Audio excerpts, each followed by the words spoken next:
I used to think I didn't need anyone, that the only way to survive in this world was to build walls so high no one could climb them. That was Morgan Hayes's philosophy. She was the youngest CEO in New York City, the woman who saved a collapsing tech firm and turned it into a billion-dollar empire. People called her the Ice Queen, sharp heels, sharper tongue, a face that never cracked. And she liked it that way. Or at least she told herself she did. It was late, close to midnight when it happened. Morgan was walking through the lobby of Hayes Dynamics, the building she practically lived in. The marble floor reflected the glow of the vending machines, and the only sound was the hum of a floor polisher. She was adjusting her coat when a tiny voice broke the silence. "Do you know how to be a mom?" She froze, thinking she imagined it. But then she saw her little girl, no more than 6 curls messy, clutching a stuffed rabbit like it was her lifeline. One sock sliding down her heel, eyes too big for her face. "If you do, could you be mine?" Morgan's throat locked up. She wasn't built for this children's softness, anything human. She opened her mouth, but nothing came out. A second later, a man in a Navy janitor's jumpsuit rushed over, panic in his eyes. "Lila," he whispered, kneeling. "We talked about this, sweetheart." The girl just rested her head on his shoulder, looking small, looking lonely. The janitor nodded at Morgan with quiet embarrassment. "I'm sorry, ma'am. She's not usually this forward." Then he carried his daughter down the hall, leaving behind the smell of lemon cleaner and something Morgan couldn't name. That night, Morgan sat in her penthouse staring at untouched takeout, telling herself the storm outside was why she couldn't sleep. But the truth was, she kept hearing that little voice. "Do you know how to be a mom?" She'd buried that question years ago when she lost the only child she ever carried, and her husband walked out the same day. Since then, she'd sworn never to need anyone. Yet here was a girl who'd looked at her as if she was worth choosing. The janitor's name was Daniel Price. She learned that the next morning when his file crossed her desk flagged by HR. Repeated violations, bringing a child on premises during cleaning shifts. Policy said terminate. Morgan was ready to sign, but her eyes lingered on the sticky note in her assistant's handwriting. Child is quiet, respectful, never disruptive. For reasons she didn't understand, she pushed the folder aside. The days that followed, she noticed things she'd never paid attention to before. Crayon marks tucked on the edge of the reception desk. A paper napkin with bunny ears sketched in pink. A blanket folded neatly behind the vending machine. That child wasn't here by accident. She lived here at night in the corners of Morgan's empire. One evening, Morgan stepped off the elevator and saw Lila spinning in the lobby, arms out like wings, stuffed rabbit dangling. When the child noticed her, she smiled, not politely, not nervously, but like she recognized her. "I knew you'd come back," she said softly. Morgan blinked, whispering, "Excuse me," and the little girl, with a seriousness that made her seem older than 6, replied, "You looked like someone who needed to be chosen." Something cracked inside Morgan, though she hid it well. For years, she had told boardrooms full of men, "You don't build empires with your heart. You build them by never needing anyone." That line had gone viral, printed on mugs and posters. But now, standing in front of a janitor's daughter who saw straight through her armor, she wasn't sure it was true. The board certainly thought it was. They were on her case about family-friendly optics and culture branding. One exec suggested hosting a family day. Morgan laughed him out of the room. "We're not a daycare. We sell performance, not hugs." Yet later that night, she sat in her apartment staring at an old ultrasound photo hidden in her drawer, whispering the name she'd never said aloud in years, Ellie.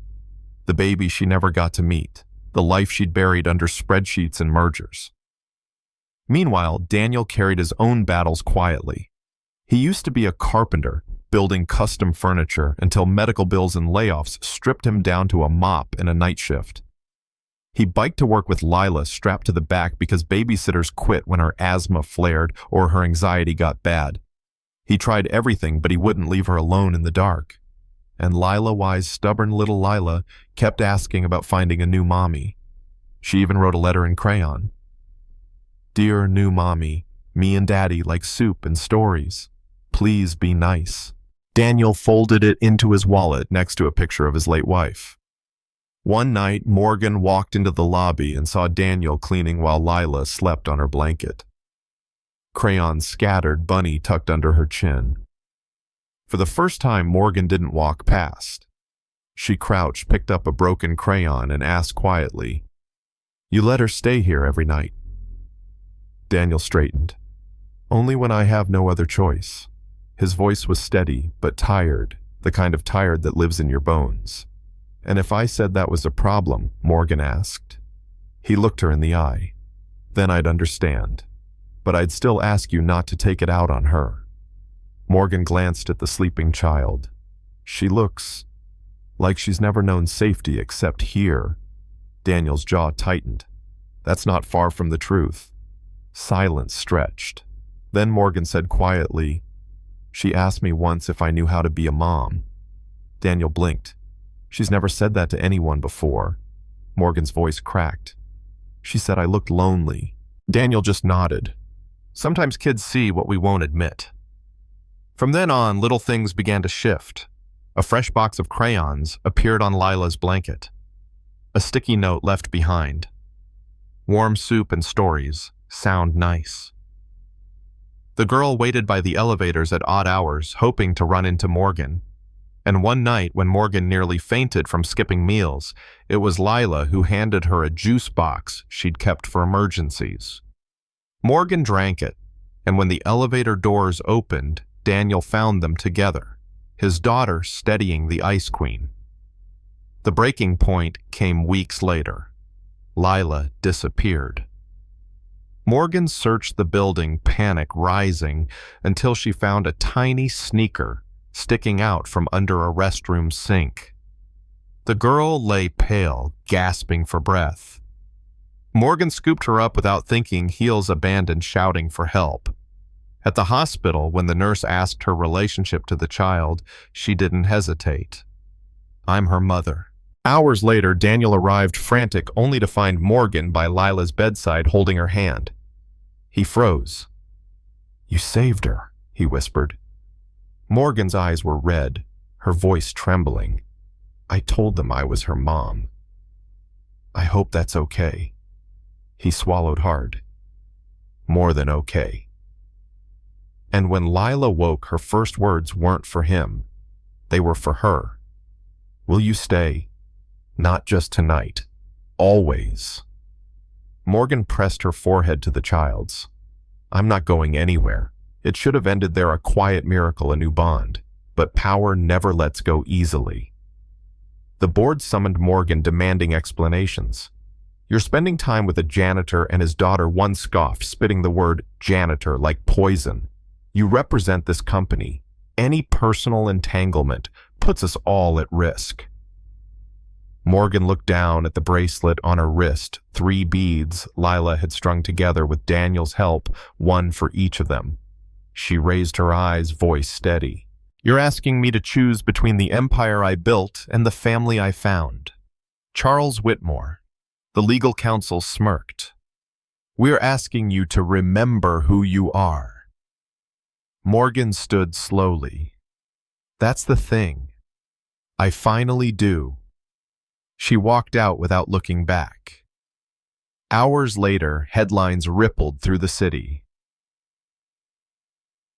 Morgan Hayes steps down as CEO, cites life worth living as her new mission. That night, she showed up at Daniel's apartment, drenched from the rain, hair chopped short, eyes clear. Lila gasped. "You look like a superhero." Morgan knelt soaking wet and whispered, "If superheroes are allowed to stay for movie night, I'd like to."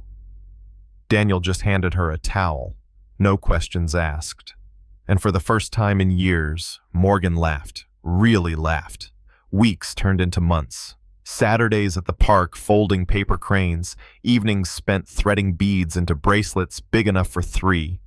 Lila humming songs about stars while Daniel carved wood at the kitchen table. Morgan learning that love wasn't about grand gestures or flawless timing. It was about showing up again and again, even when it was messy, even when it was terrifying. And one morning, as sunlight poured through the small apartment, Lila leaned against her and whispered, "I pick you."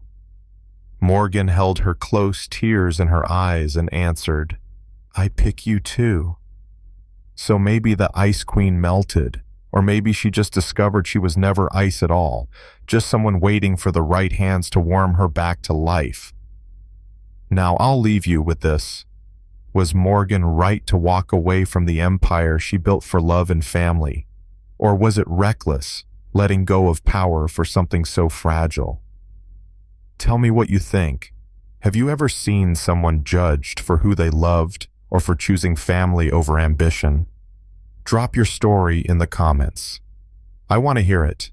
And if this touched you, hit that subscribe button so you don't miss the next story. Because sometimes the quietest whispers change everything.